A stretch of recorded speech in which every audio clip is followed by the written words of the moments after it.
Welcome back, everyone. Welcome back to Little Shop of Nerds. The little YouTube podcast channel knows everything about nerd stuff related. Here's your host, Mike. What's up? And I'm Julia. Alright, what's today's hint, Jules? So today's hint is it's showtime. Yes, we're going to talk about my favorite 80s film and Tim Burton film, Beetlejuice. It starts pretty much Michael Keaton as Beetlejuice, Alec Baldwin as Adam, and Gina Davis as Barb, and Noah Ryder. Alright, we're gonna get right into it since you're asking why we're doing Beetlejuice, because one, it's Halloween. I prefer watching it all year long, but it has like a little thing during the Halloween. I mean, it's got its thing, for Halloween. Horror. Well, I mean, it's not really horror, but dark comedy. Yeah, basically, yeah. So, like an idiot, I forgot to watch the movie this weekend. So, I am going completely off by muscle memory of what I have seen, and what I remember. And I had also watched Cinema Sins do an 18-minute video on everything wrong with Beetlejuice. So I'm going completely off that. And also, if you want to know more about Beetlejuice, look up Minty. He has 10 things you don't know about Beetlejuice on his channel. Yeah. So, it starts off with a couple.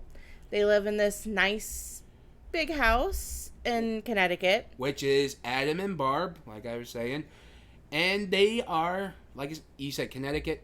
Yes. That is what it says here. Yep, Connecticut. It does look like Connecticut. Winter River, Connecticut is what it says in the plot. By the looks of it, you can tell it is Connecticut, because how it is. Yeah, so since I forgot to watch the movie, I have it up on Wikipedia on my phone. The plot, just to keep us, focused, because sometimes Mike likes to go off on tangents and get us off topic. Okay. Like I was saying, it starts with a couple, and they're pretty much at home on their vacation, and pretty much more like a staycation if you look at it. Adam is working on his little miniature model of the town. His wife, redecorating the house, pretty much. They give each other's gifts, so forth, and here comes, what was it?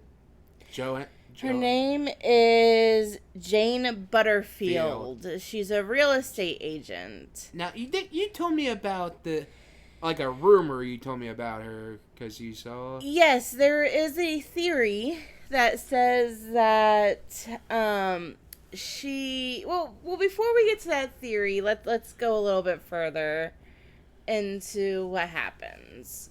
So she's basically badgering them to sell their house because she says that it's too big for them because they don't have any children. Yeah, see, okay? It doesn't fucking matter, okay? In my opinion, who fucking cares? I would like a big house, even if it's just for one. I would like to have a big house because I would like someplace for Chewie and Noelle to run around and be happy. And I can't do that in my apartment. And they deserve to have a place to run and be free. But I bet you they got a good deal on that house, especially it was the 80s. I mean, yeah, everything in the 80s was cheaper than what it is now. Not today. Things so fucking expensive now. Anyways, off topic. So, she keeps badgering them to sell. They don't want to sell. So then they're like, hey, well, I need to go, or Adam says that he needs to go to town to get something.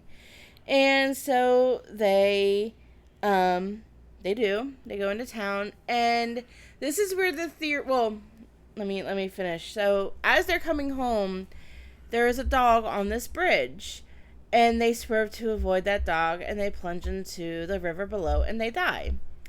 This is where the theory comes in play. So the theory is that Jane Butterfield was the one that murdered them. She cut their brakes because otherwise they wouldn't have been able to, they should have been able to stop before they plunged into the river. Yeah, because I agree. What was it? You told me about this, right? I thought it was possible, but when I was watching the movie, and I'm like, no, it can't be possible. Because, one, even if Jane had time when they were still in the house, when they were making that, when they parked the car at front of the hardware store, that car wouldn't be able to stop. And no way she would be doing it when they were in the hardware store because Barbara was in the car. Yeah. So, it, let me see if I can't find the theory real quick. This is a theory that was on Reddit. And, yeah, okay, so it says here, this is from Redditor user Easy Reading. Arbra and Barbara Matland didn't die in an accident. They were murdered by none other than their rudely overbearing realtor, Jane Butterfield. From the very moment Jane jump scares her way into the story, she's hot on the Matlands' asses to allow her to sell their house, and it's noted that they've refused repeatedly. Adam and Barbara go into town almost immediately after Jane leaves their house and are killed returning home when their car goes off a bridge to avoid hitting a dog. I propose that after being refused too many times and in need of a commission to care for her weird-ass sickly son, that Jane cuts the brakes on the Matlands' car, which is why they couldn't stop from going off the bridge. Damage to the car hid Jane's sabotage, and she walked away scot-free with a hefty commission after a quick turnover of the house to the Dietzes.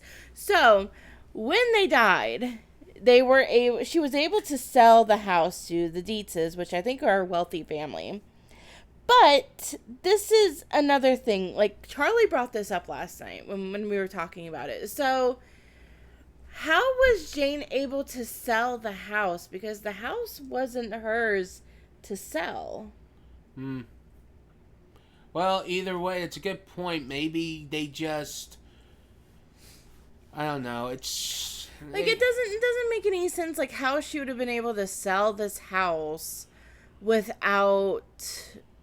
Like, well, here's the thing. She had no right to sell it. She had no. She shouldn't have had any way to sell it. So that's the thing. And she shouldn't be on their property taking pictures to sell it. And besides that, wait, is this before or after they died? What, the... Yeah, what you just Well, said. I mean, after they died... Well, after... Jane sells their house, but how is she able to sell their house? Well... Because she didn't have any way to sell it, because she wasn't the owner. Well, here's the thing. Maybe it's got to do with a will or something. If they didn't leave it to someone, they could have left it with the state or the city. And maybe they had some hurdles to go through. They never really explained it, because she did seem to be able to sell it pretty quickly. Well... Either way, they sold it. They went to the hardware store. They died. They plummeted. They're trying to figure out what the fuck happened. Yeah, because they returned home with no recollection of how they got there. And, Adam's trying to figure out what happened. He leaves the house, goes to Saturn, and that's when you see the sandworm, which you can tell this is definitely from the mind of Tim Burton because how weird and crazy it looks. Yeah. Like, we have mentioned this movie on our top 10 Tim Burton films, so if you guys haven't seen that, go watch it. It's great. Before we get further, I heard there was many names for, like, when they sell Beetlejuice, I heard one of the names was called Scare Sheetless. Oh. Because they were wearing the sheets. I mean, yeah. That would have been funny, yeah. That would be funny, but somehow... Some parents wouldn't think it would be. I think it's funny. Because, let's just say 80s moms were pretty much the spawn born of Karens. Yes, so, anyways, the Dietzes move in, and they are not happy. Adam and Barbara are not happy that someone is moving into their house. So they attempt to scare them. Yeah, I remember. Yeah, they tried many ways, but one part where it was Barb rips her face off, and they'd be like, "They can't see you, idiot! Why would you do that?" Yeah, and there was another scene where, Barbara is holding a knife and Adam's head. But see, the thing is, and CinemaSins brought this up, is they can hold physical objects, but you can't see them, but you can see the object that they're holding, like hovering. So why didn't they see the knife? And then why didn't they just start throwing things at them? Yep. See, right there again. Right there. They could have just thrown shit at them. Yep. To scare them. Like, I mean, if I'm, like, sometimes I think my apartment is haunted because things, like, move all the time. Ooh. And if there is let me tell you, if there's a ghost in this house, in this apartment, this ghost needs to, you know, get a job and help pay. Because I'm not going to have any freeloading ghosts in this house. At least you don't have even if that's so, hope you don't get the ghost from Doom Patrol. I don't know what you're talking about, Mike. Well, in the show Doom Patrol from HBO Max, those ghosts were horny as hell. You pretty much saw them fucking each other. I mean... Hey, why not after death, eh? I mean, hey. If they want to get freaky with each other, then more power to them, as long as they are adult consenting ghosts. Okay, okay. Either way, they tried to get the Deets to go. They won't go. Now, the guy who plays Mr. Deets, which you don't see in the... I really need to see the second film. Haven't seen that yet. But won't be in the second film because of pretty good understanding reasons. Why? Yeah. He was a P3DO. Oh, a PDF file? Yeah. Oh, okay. Yeah, you didn't know that? No, I did not. Now I do. I'm gonna have to look that up. Yep. So, the mother, the Deets, or the matriarch, played by Catherine O'Hara, which you might know her from Home Alone as Kevin McAllister's mother, Kate, I think was her name. Oh, sorry, Chewie. And he just scared my dog.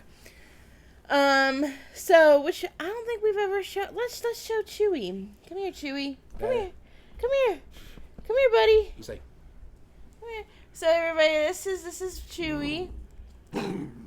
This is Chewie. He doesn't like to be held very much, but this is my little boy. So, every time I talk about Chewie, this is the face.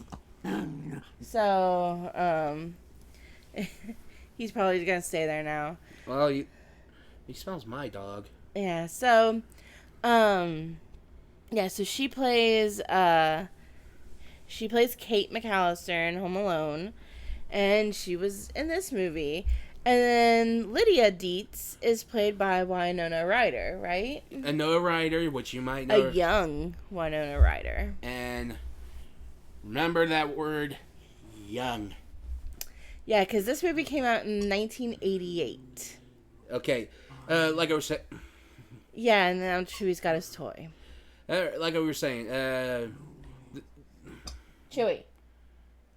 They pretty much tried to lock the attic because Lydia, the stepmother, tries to get into the attic, and her... Okay, how can I say this without being disrespectful? Her... Otho... Is it proper to say beard? Say beard? Yeah, you know, like when a woman has a gay best friend and it's a dude. They call it a beard. I have never heard that before. Well, I guess I just learned a new phrase. Then again, I can't assume his sexuality either, so... Let's just say his sexuality is ambiguous, and we don't know if he is... He could be gender fluid. I mean, in the 80s, I don't really know if that was a thing in the 80s, so... Hell. Anyways, Ortho is an interior decorator. And he's the one that's supposed to be handling, like, the interior decorating, because they're going to remodel the house and redecorate the house. And he does have that snob, like that big New Yorker snobbish attitude, I hang around art galleries vibe. Mm-hmm. And I think, isn't, I don't even remember her name, the Deets chick, the mom, isn't she like a sculptor or something? Sculptor and oh, her name was Delia. That's what. Delia, that's what it was. Yeah. But yeah, she was a sculptor. She pretty much was a sculptor. Anyways, they fix up the house. The deeds. Adam and Barbara are trying to get help. They don't know how, so they pretty much drew a door to the other side, which looks like a waiting room, which I kind of like because it did look like one of those waiting rooms you have to wait at the B&B and everything. And it did say that they were waiting for 3 months. Yes, which I like because they could have been gone for 2 hours, but 3 months in the living world. But here's the thing: when when they get to that little waiting room, you see these all weird people, and they're like, "How did they die?" And it's like, well, when they died, that's what they're gonna look when they die. Like, say one guy was like burned to a crisp and offering Adam a cigarette. It's like, what, smoke's like, no, I've been trying to cut back. And one guy had a shrunken head, looked like a hunter, and had his lips sewn shut. And I'm like, and they're like wondering why. And the receptionist is like, oh, that's how they died. It's like, if I knew how I was dying, I wouldn't have my little accident. Yeah, one guy had a shark attached to his leg. Mm-hmm.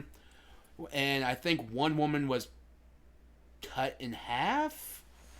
Mm-hmm. Like her torso's on one side of the room, one side of the couch, the other, and I'm like, okay. Yeah. Could have been a Las Vegas showgirl. Yeah, so they go in, they finally get back to talk to Juno, their caseworker. Yes. And that's when they tell him that they've been waiting for 3 months to talk, and she's been waiting. And then she's telling him that they needed to haunt to get the house back. And if I remember correctly. Yeah, and she's like saying, hey, like even saying it's like you should have been reading the manual, and I guess the manual, the handbook up to the recently deceased. Mm-hmm. Adam says it reads like stereo instructions. I'm like, damn, I feel old now. Yeah. So, they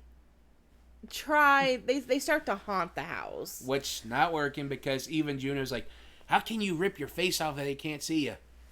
No shit. Yeah. And one thing I did like when she's smoking, like the smoke came out of her fucking neck because she, if you have problems with suicide, and call the hotline. Yeah, so they, now Lydia can actually see them. Because she's weird and unusual. She's goth. Or in one way, she prefers the supernatural. Yeah, so she can see them. There's a part where Adam and Barbara had sheets on, and Lydia starts taking pictures of them because she thinks that it's her parents doing something sexually weird. And so she's taking Polaroids, which Polaroids don't come out as fast as those do. But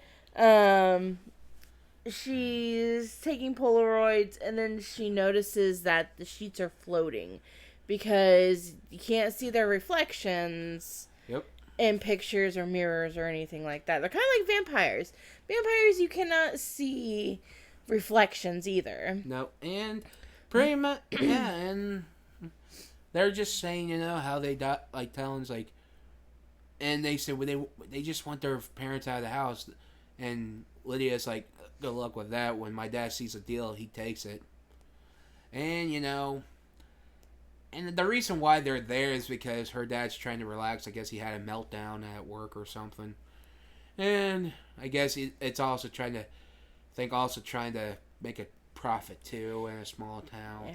So eventually they end up calling Beetlejuice, which the name, the title is spelled BEETLEJUICE. And yes, it's named after the star. But in the movie, when his name pops up, it's spelled with a GEA. Hold on.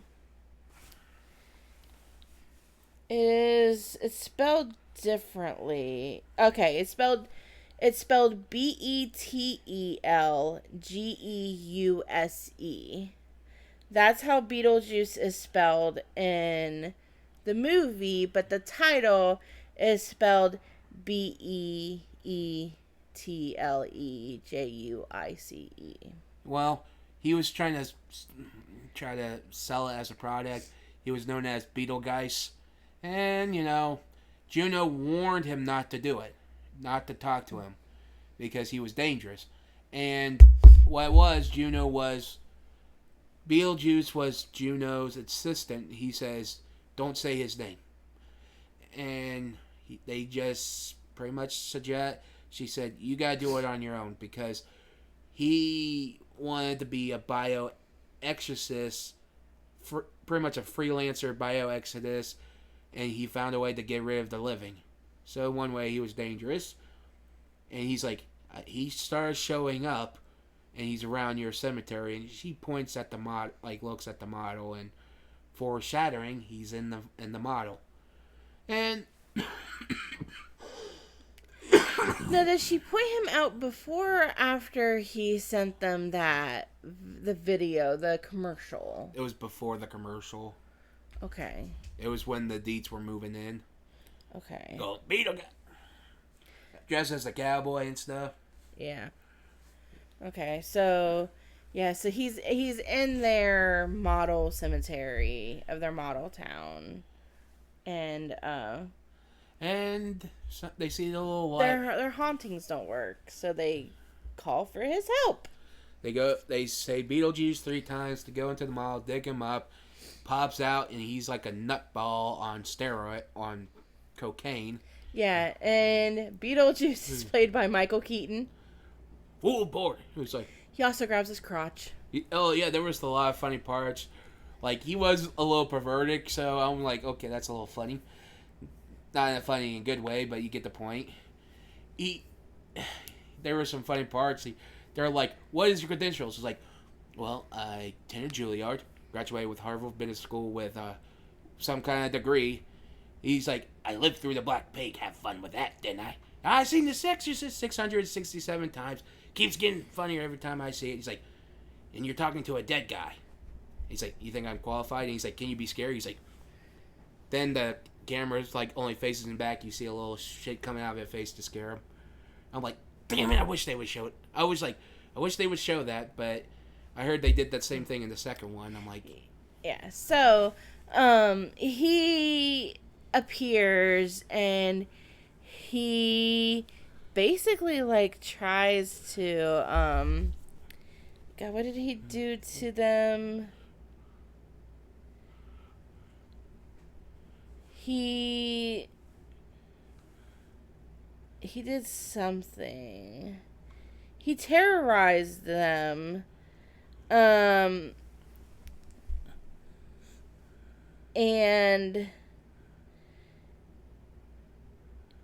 yeah, okay, it doesn't say exactly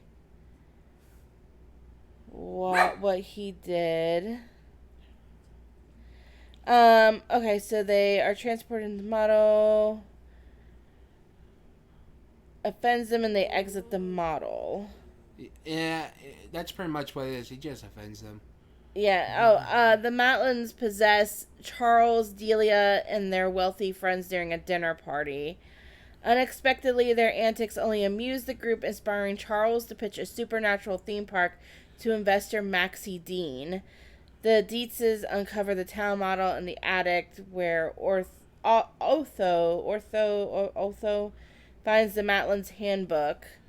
Beetlejuice transforms into a giant snake and terrorizes the Dietz before Barbara banishes him back to the town model. Well, So he turned into a giant snake and was terrorizing the family. And then Barbara, you have to say his name again 3 times to get him to go back. well, before all of that, yes, they Lydia tries to tell her mom there's no such thing as ghosts. Ortho's into the supernatural. They're at the dinner party. And they do a little musical number called the Banana Boat song sung by the great Harry Belafonte, which is pretty much the staple of the movie. He's like, if you maybe people who listened to the song back then must have noted, but when people like kids, maybe early 20s, adults in the 80s, didn't hear that song, I bet you that was their first time introduced to that song. Of course, and Mike would know the song because Mike likes to listen to old music. Well, one, I didn't know about that song until I saw Beetlejuice, so sue me. Still. And it goes Deo. Yeah, so, like we said, Beetlejuice turned into a big giant snake, terrorized them. Barbara banishes them back to the model. And pretty much they threaten Beetlejuice, and somehow a whorehouse is in the middle of the model, and Beetlejuice pretty much goes in, and Barbara's like, how can you put that in there? He's like, I didn't put that in there. Yeah. And they were transported to their caseworker, Juno, saying, you idiots. Yeah, because they summoned Beetlejuice. And they're like, and pretty much Mr. Deeds is trying to get his boss friend or whatever to fest into it to bring him down here because his wife is into the supernatural. And Lydia writes an unalive note. And like I said, if you guys have problems with suicide, please call that suicide hotline and pretty much get some help. All right, you're not ashamed. Don't be ashamed for it. Don't be ashamed. Yeah. And So while she's writing the note, Lydia discovers Beetlejuice in the town model, but Otho or whatever fuck his name is, he found the book, and he found out that he can perform an exorcism. So, while Lydia is talking with Beetlejuice, they're doing a exorcism, and they use their wedding clothes, Barbara and Adam's wedding clothes, to summon them. And so apparently Lydia has not it says Lydia discovers Beetlejuice inside the model. She almost summons him in exchange for passage to the afterlife, but the Matlins return and stop her. Yep. So then the Deans arrive, and they demand evidence of the paranormal occurrences, but the Matlins refuse to manifest again. Otho uses the handbook and conducts what he believes is a seance. He summons Adam and Barbara by using their wedding clothes, but they begin aging and decaying rapidly as Otho has mistakenly performed an exorcism. And Lydia went to Beetlejuice, hey, you need to help him, and he's like, only one thing, you gotta marry me, and I'm like, she's underage. and I'm like, okay, this is majorly ewy. And I'm like, okay. She agrees. And he says him. Now, before we get... When he's arising from the model and he's big again, when he's riding, you gotta see his little carousel hat, because when you ride, you see a little skeleton on the top. And then it looks familiar to me, it looks like Jack Skeleton. And pretty much he saves Adam and Barbara, being his little shenanigans. Kills people in the process. Because he sent the Dean, so Maxie Dean and his wife, he sends them up through the ceiling, and, I guess he doesn't, he kills, it doesn't say that he did kill them. That could be in the end. It says that he saves the Matlins, drives away Otho and the Deans, then prepares to wed Lydia. The Matlins attempt to banish Beetlejuice, who teleports Adam to the town model and Barbara to the desert land. Barbara rides back into the house on a sandworm, which devours Beetlejuice. Yes, and pretty much, they're, like I said, trying to do everything, trying to stop him. And at the end, they decide to live with each other. Like, Lydia gave some paints for the house is back to normal, and they pretty much become her second family, pretty much. Yeah. And they do a little musical number of Shake Shake Shannara, which is another Harry Belafonte song. And at the end, you see Beetlejuice in the waiting room. Head gets shrunken, still has to wait. And he attempts to steal a witch doctor ghost number ticket, and his head is shrunk because of that. Yeah, and still waiting. Lydia is dancing along with Jumping the Line.